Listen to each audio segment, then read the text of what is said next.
Heureusement qu'on gagne aujourd'hui, les amis. Heureusement qu'on gagne aujourd'hui parce que oui, le Real a perdu son match face à Osasuna et nous, heureusement qu'on gagne aujourd'hui face à Levante. Aujourd'hui, les gars, c'était une victoire totalement importante. Il fallait pas se rater, il fallait gagner ce match pour pouvoir prendre la tête du classement. Aujourd'hui, on est devant le Real de Madrid qui est à un point de nous aujourd'hui et ça, franchement, les amis, ça fait du bien. Ça fait tellement de bien, vous vous rendez même pas compte parce qu'aujourd'hui les gars, le Real est derrière nous à un point, j'ai envie de vous dire, parce que nous aujourd'hui si on ne gagnait pas, on laissait partir le Real. Et oui, et ça il ne fallait pas et il fallait gagner aujourd'hui. C'est ce qu'on a fait. Et oui, face à la 19, enfin 17e, pardon, ils étaient 17e avant de jouer le match. Aujourd'hui, ils sont 19e aujourd'hui avec le match qu'ils ont perdu. Et nous, on passe devant le Real de Madrid, les gars. On a 61 points. Ils ont 60 points aujourd'hui. 60 points, les gars. Et nous, on a 61. Et aujourd'hui, on avait un match de moins. Et là, on a égalité au niveau du match. Aujourd'hui, on a un point d'avance aujourd'hui.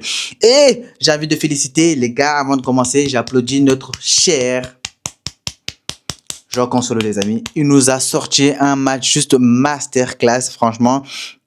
Il nous a fait un match de grande qualité, un match Champions League, carrément. J'ai envie qu'il soit titularisé sur les prochains matchs qui arrivent. Après, vous allez me dire, oui, il a joué face à Levante, enfin, à Levante. Oui, face à Levante. Donc, c'est normal. Oui, les gars, c'est possible. Oui, c'est possible. Donc, j'ai envie de vous dire, en tout cas, il faut lui donner sa chance, pardon. Là, il nous a montré que il était meilleur que Baldé sur ce match, en tout cas. Sur ce match, il nous a montré qu'il était meilleur que Baldé. Franchement, j'avoue de vous dire, Baldé en tant que latéral gauche, les amis, aujourd'hui, João Cancelo nous a prouvé à quel point il était beaucoup plus important qu'un Baldé sur le côté gauche, sachant qu'il est même pas gaucher, il est droitier. Et vous allez me dire, peut-être qu'il est ambidex. Oui, peu importe, même s'il est ambidex, mais bon, on sait très bien que son pied fort, c'est le pied droit, les amis. Et il vient de montrer, même en étant droitier sur le côté gauche, qu'il est meilleur que Baldé. C'est un truc de dingue. C'est un truc de dingue. Aujourd'hui, il nous a sorti un match de grande qualité et moi, je tiens à le féliciter rien que pour ça aujourd'hui. Il sort avec une passe décisive, il sort avec un but aujourd'hui. Franchement, il n'y a rien à dire. Qu'est-ce que vous voulez aujourd'hui, les gars? Il n'y a rien à dire sur son match à João Cancelo.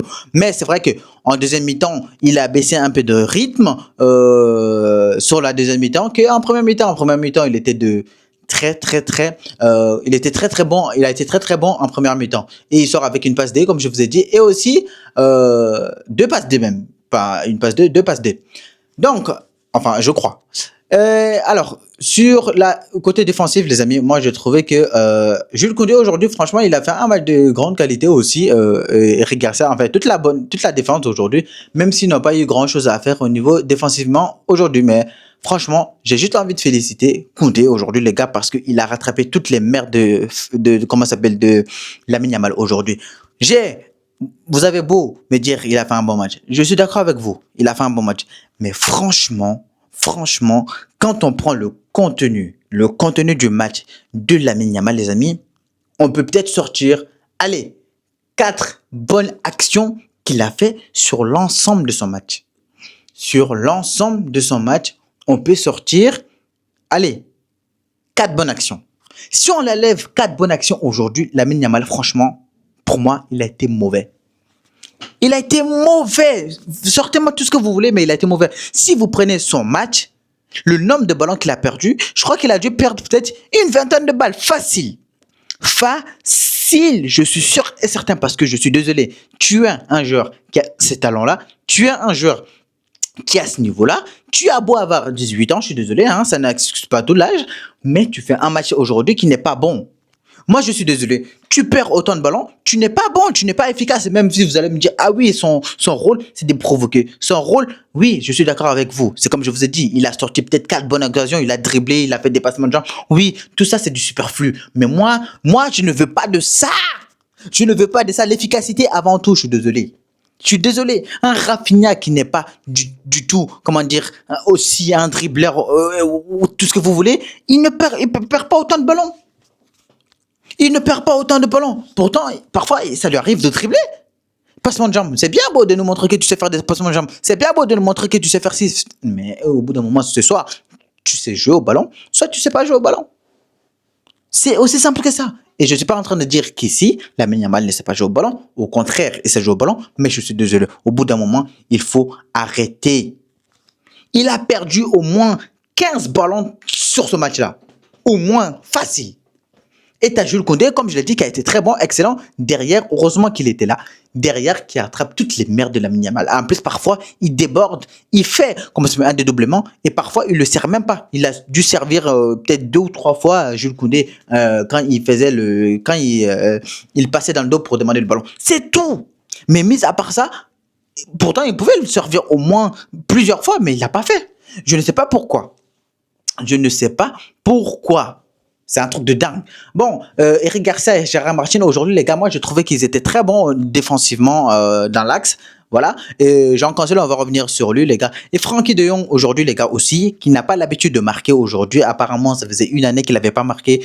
Il vient de marquer. On sort avec 2 buteurs, même 3, hein.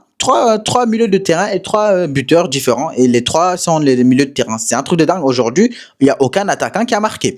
Il y a aucun attaquant qui a marqué. Vous vous rendez compte ou pas, les gars? C'est un truc de dingue.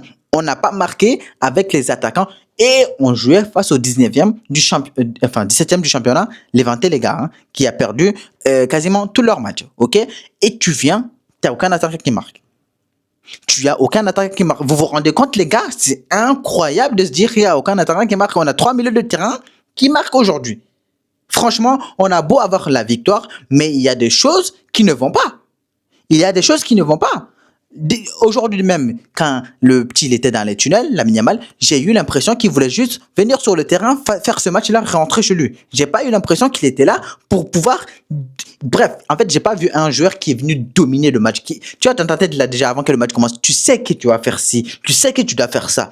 Aujourd'hui, j'ai eu l'impression que le mec, il était juste là. Allez, mettez-moi sur le terrain, que le temps passe vite, que je rentre chez moi. C'est tout. Et Lewandowski, les amis... le papy, je crois que ça y est, c'est bon, hein, Lewandowski, les amis.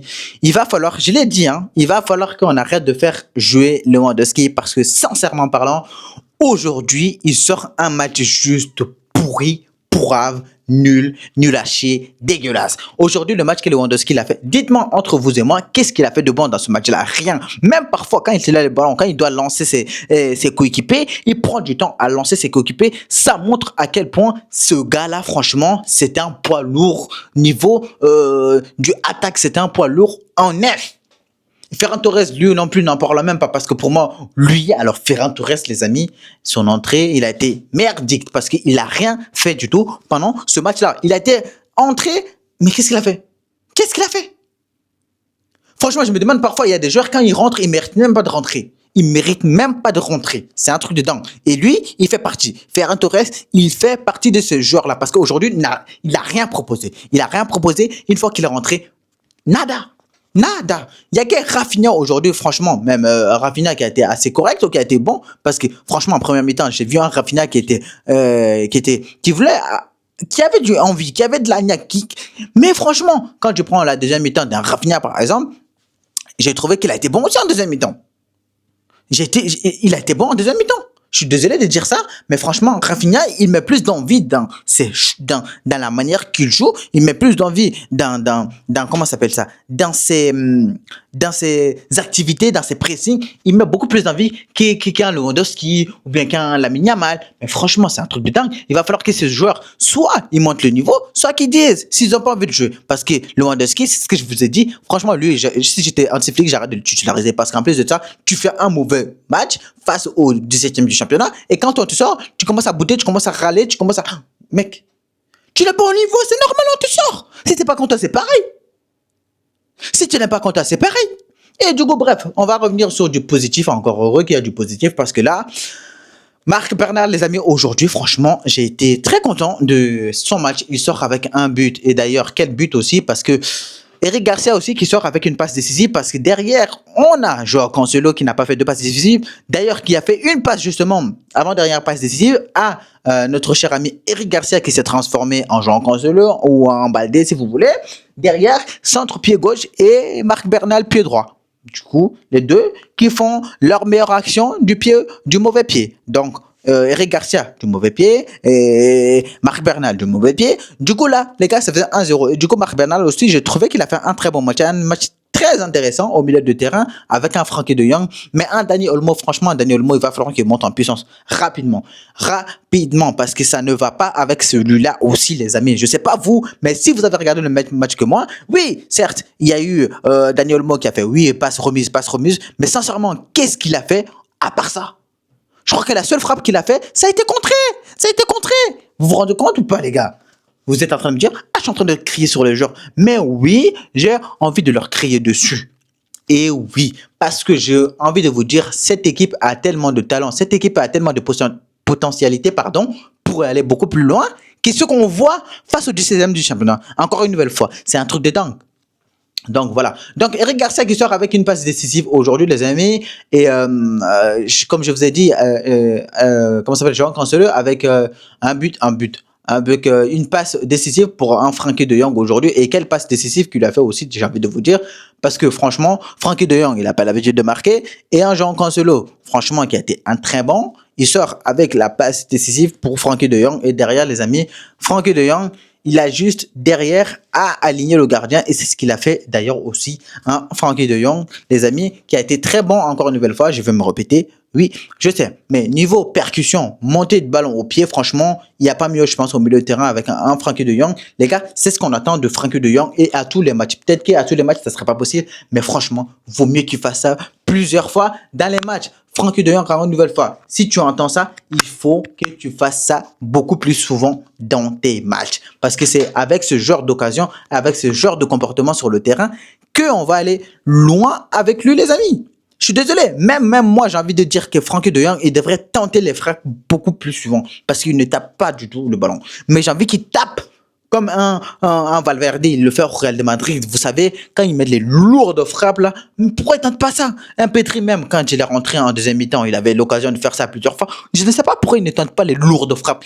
Ils ont l'occasion de taper des lourdes frappes comme ça, ils ne le font pas.